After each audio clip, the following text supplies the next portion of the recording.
Hello students, good evening to all of you. So here I am going to discuss one problem जो कि 3 marks का question है और JEE advance के paper में पूछा गया। तो यहाँ पर वी हैव अल्फा पार्टिकल, बिल्कुल सिंपल एक प्रॉब्लम है।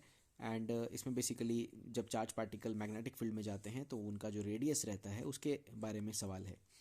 So we have alpha particle and other particle is singly charge sulphur ion, जिसका मास हमें दे के रखा है। अल्फा पार्टिकल का मास भी दिया है।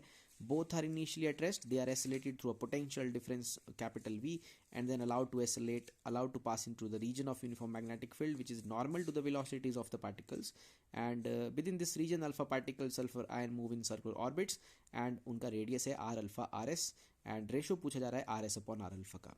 सो स्टूडेंट्स, जब भी कोई चार्ज पार्टिकल किसी मैग्नेटिक फील्ड में मूव करता है उसका रेडियस का एक्सप्रेशन रहता है mv अपॉन qb। और वी नो दैट कि जो मोमेंटम है उसको हम राइट कर सकते हैं लाइक √2me। ये मोमेंटम का रिलेशन है एनर्जी के साथ एंड ये एक्सप्रेशन ऐसे लिखा जा सकता है। एंड देन अगर हम इसे फर्दर सॉल्व करते हैं, इट इज़ √2me। स्टूडेंट्स, यहाँ पर कहा गया है कि particle gain energy when accelerated through potential difference v।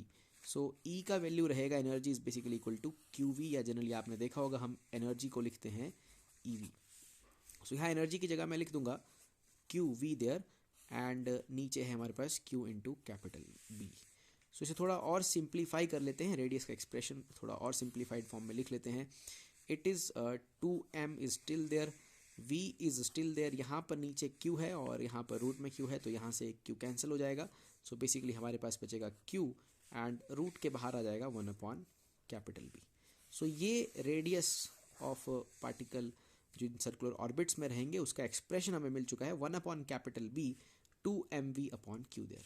तो अब हमारे पास प्रॉब्लम में दो पार्टिकल्स हैं, हम दोनों पार्टिकल्स के लिए इस एक्सप्रेशन को लिखेंगे। जैसे कि अगर मैं अल्फा पार्टिकल के लिए एक्सप्रेशन को लिखता हूँ तो मेरे पास एक्सप्रेशन बनेगा 1 अपॉन कैपिटल B। अब स्टूडेंट्स, कैपिटल B 2 ये सब जो है वो कॉन्स्टेंट्स हैं, तो रेडियस बेसिकली डिपेंड करेगा m v और q के ऊपर। तो मैं यहाँ पर एक्सप्रेशन पुट कर दूंगा अल्फा के लिए। सो मैं यहाँ पर कैपिटल B और 2 को नहीं कंसीडर कर रहा हूँ बिकॉज ऑब्वियसली जब रेशो लेंगे तो वो कट जाएंगे एक्सप्रेशन से।